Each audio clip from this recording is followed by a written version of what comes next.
Depleted.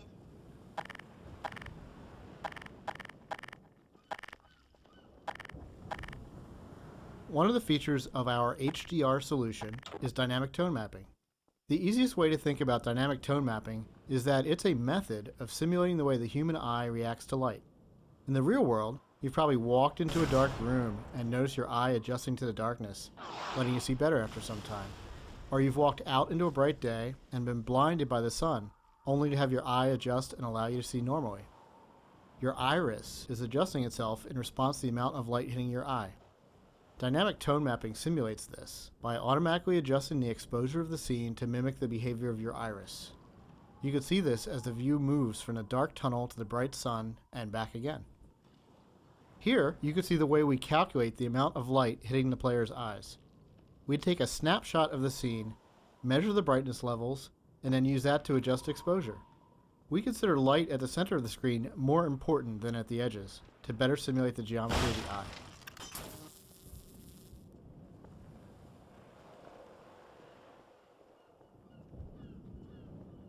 Courtyard in front of you is a space we call an arena. Arenas are built to hold the player for a period of time and usually contain combat or some other challenge. They often have multiple entry points for enemies, along with a gate of some kind to prevent the player moving on until the challenge has been completed.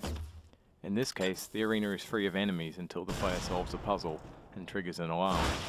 This is a method that allows the player to explore the arena and get a sense of its space before being forced to fight in it. It adds a sense of uneasiness to the player who's expecting to be attacked now that they've reached the goal set for them at the start of the map. The break in the action here is also a crucial part of the level's pacing. It allows the player to recover and explore the world a little after being attacked on the way up the cliffside. The Source engine supports a wide variety of shaders. The refraction shader on the window here requires us to copy the scene to a texture, refract it, and then apply it to the window surface. To fully support HDR, every shader in the engine needed to be updated, so this refraction shader was improved to support the full range of contrast. If you viewed the sun through this window, it would be refracted correctly.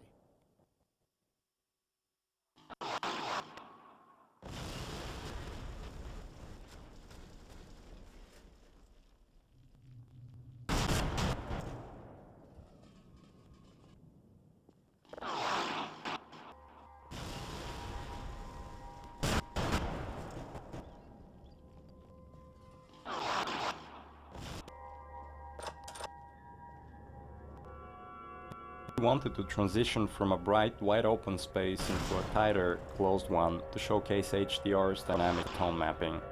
We also like to focus on contrasting elements in our settings, like ancient human architecture and futuristic combine technology. A monastery fit these requirements perfectly. Monasteries are generally isolated, unlit, and built ages ago. They provide a great backdrop for the contrasting combine technology. When we build fictional settings, we try to ground them by basing them off a real-world location. We use this location as a design constraint that forces a logical consistency behind the art choices. Churches are great dramatic spaces. They're often lit naturally with extremes of darkness and brightness, which makes them a great showcase for HDR. Gothic churches are the sober monochromatic spaces that you've seen in almost every horror movie or game. Byzantine churches, on the other hand, are very colorful and have a large variety of materials. We wanted that color and material variety to show off our HDR reflections.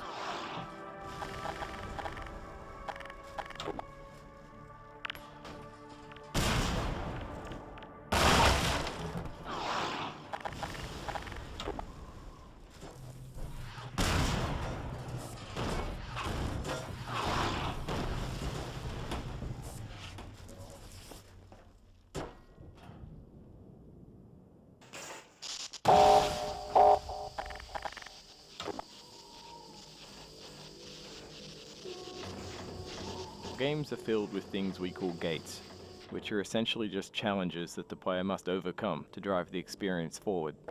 We used a puzzle here since the player has been through combat and exploration recently.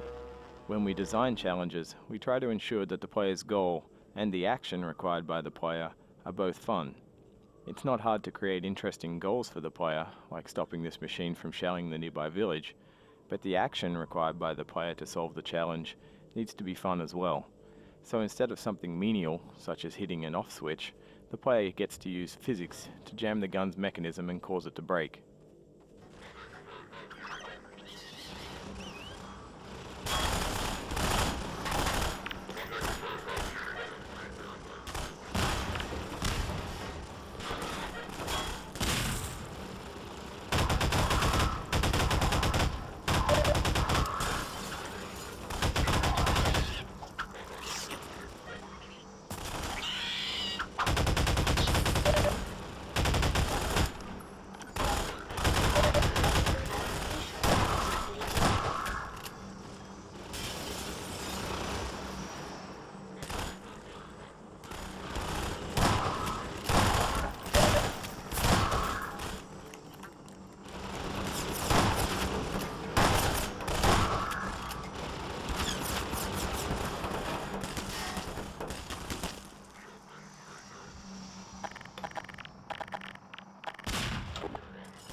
This marks the end of the Lost Coast tour.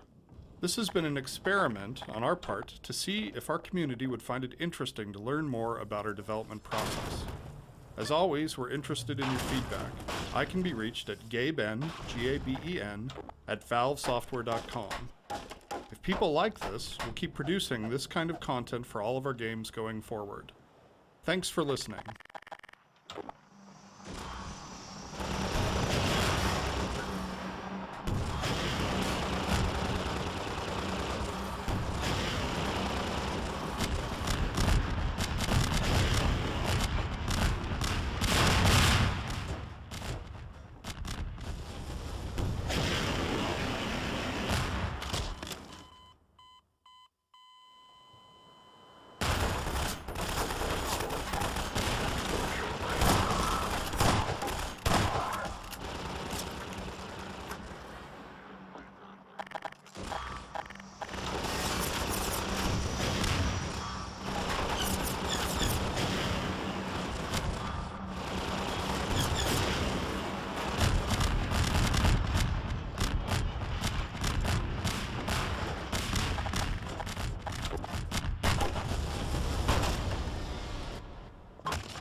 Good did it, lad. Come on with me to St. Olga. We'll celebrate this victory with a feast. I hope you like leeches. Hey, where you going? You're getting fuzzy around